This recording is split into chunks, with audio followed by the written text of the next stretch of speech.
자, 제가 소개해드리겠습니다. 1인 가구 천만시대 1인 가구를 연구하는 서울대 사회복지학과 김수영 교수님이십니다. 아유, 안녕하십니까. 반갑습니다. 안녕하세요. 교수님 본인 소개를 좀 해주시죠. 네. 저는 1인 가구를 연구하는 서울대 사회복지학과 교수 김수영입니다. 아, 반갑습니다.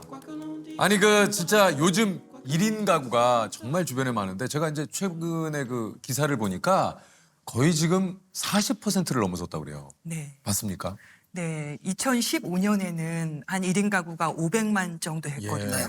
근데 10년 사이에 급속히 증가를 해서 지금 한 1,000만 명 정도가 됐습니다. 가구 수로 따지자면은 10가구 중에 4가구. 이 사실은 1인 가구 증가가 우리나라뿐만 아니라 세계적인 추세라고 그래요. 네. 예. 보통 스웨덴 같은 유럽에서는 1인 가구가 60%를 넘었고요. 60%요. 네. 그리고 기본적으로 소수의 개발도상국을 빼면은 거의 모든 국가들에서 1인 가구가 증가하고 있습니다. 네. 그야말로 솔로 전성시대 혹은 와. 초솔로 사회가 된 거죠. 와, 초솔로 사회.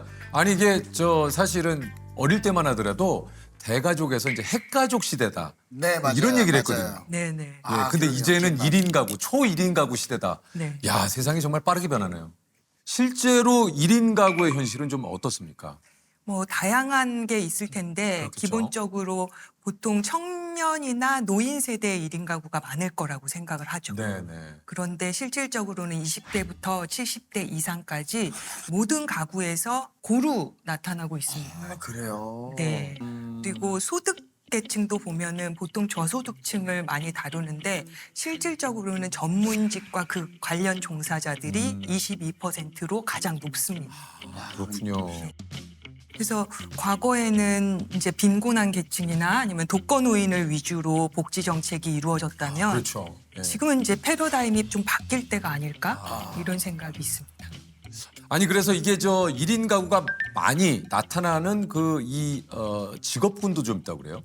네, 인터뷰를 하다 보니까 개인의 선택을 넘어서서 일자리의 특성과 패턴들이 보이는 거예요. 아, 예.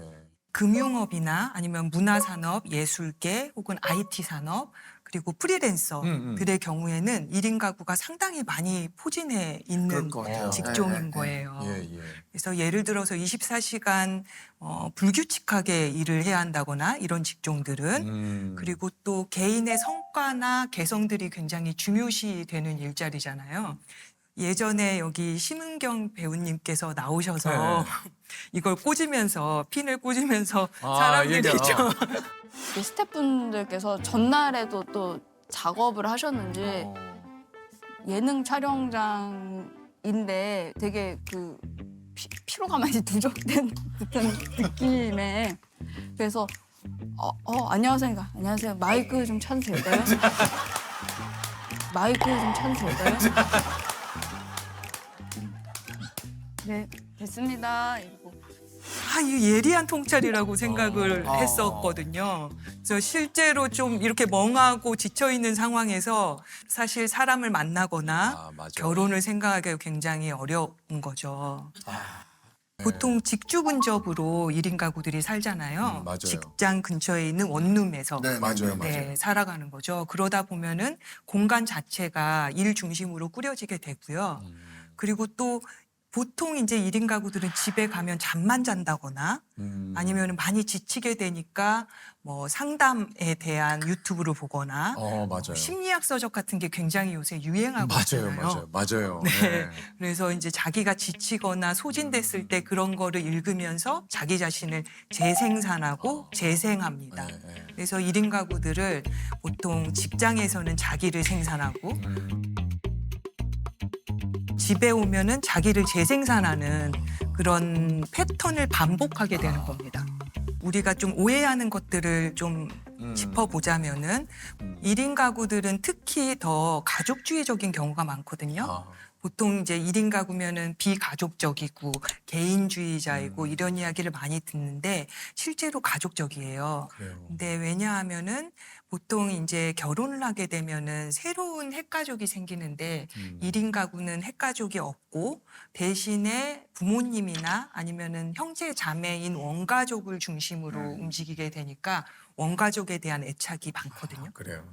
조카가 태어나면은 조카를 돌보는 조카 바보들도 되게 많죠. 맞아요. 그 굉장히 네. 많죠. 예. 보통 조카가 있으면 한 46%가 조카가 내 아이다라고 좀 착각을 맞아요. 주우재 씨가 하시거든요. 그러더라고요. 주우재 씨가 아, 그래요? 예. 그래서 키즈 시장의 큰 손이 바로 그 삼촌. 맞아요. 아. 네.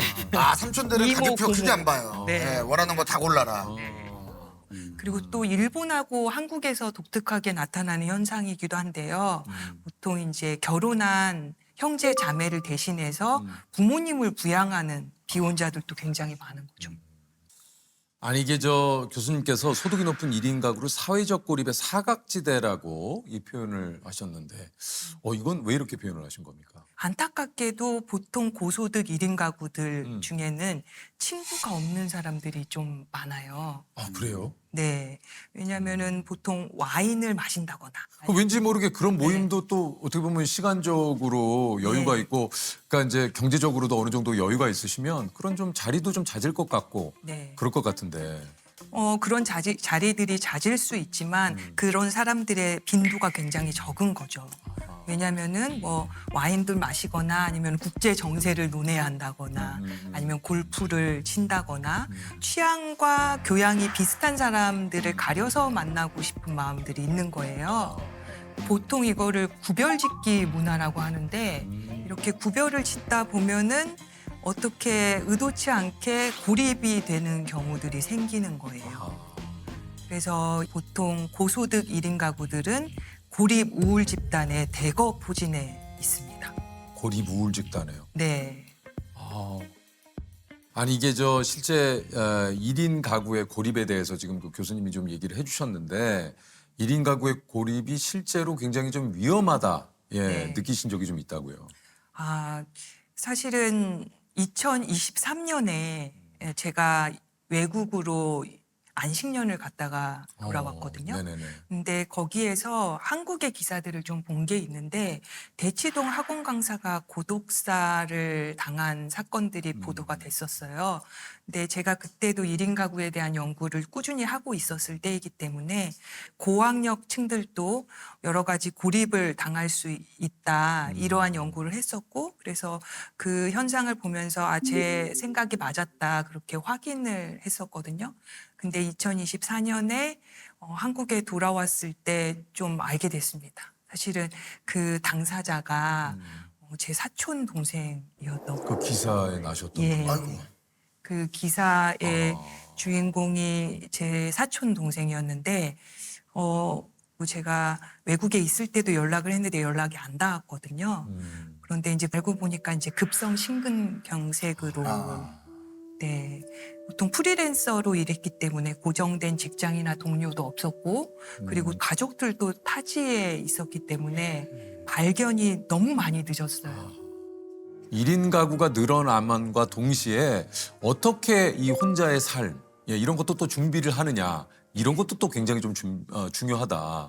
예, 우선 경제적인 준비를 좀 해야 한다고 생각을 하고요. 해야죠. 예. 그래서 아까 이제 위급한 상황들이 발생할 수 있기 때문에 자기의 생활비를 한 최대 6개월 정도를 모아둔다거나 아니면은 노후의 상황을 위해서 연금이나 아니면은 건강에 대한 실손보험 같은 거를 잘 드러나야 드러난다. 하는 것이 있고요.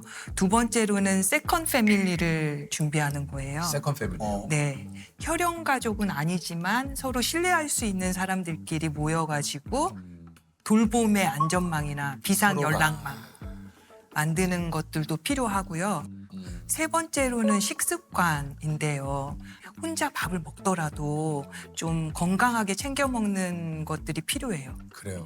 만성질환이 1인 가구들이 보통 2.7배가 높거든요. 맞아요. 네. 인간은 사회적 존재잖아요. 그렇죠. 그러니까 혼자 살다고 하더라도 결국은 같이 살아야 하는 존재인 거예요. 그래서 혼자라도 따로 또 같이 살 수 있는 그런 방안들을 많이 모색을 해야 하고요. 누구나 1인 가구가 될 수가 있기 맞아요. 때문에 맞습니다. 그래서 혼자의 시대긴 하지만 이 혼자의 시대를 지나서 이제 혼자 다음의 시대에 대해서 우리가 같이 고민할 때라고 생각합니다.